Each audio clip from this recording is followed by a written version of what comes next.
On 24th March 2020, the Prime Minister of India announced on national television that the entire country will go on lockdown in the next 4 hours.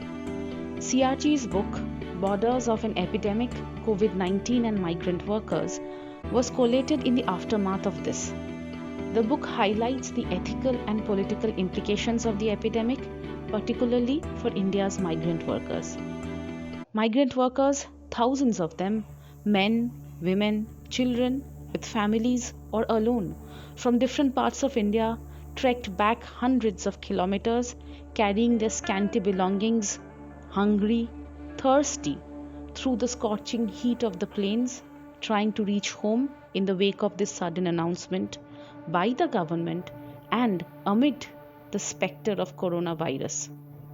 Yet, while scenes of migrant workers walking in long processions caught the attention of the journalists, it still requires to be asked what lay behind those long marches. How do caste, race, gender, and other fault lines operate in governmental strategies to cope with a virus epidemic? If the fight against an epidemic has been compared with a war, what are the forces of power at play in this war against the pandemic? What indeed explains the sudden visibility of the migrant workers in the time of a public health crisis?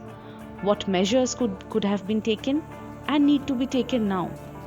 This book is written as the crisis unfolds with no end in sight.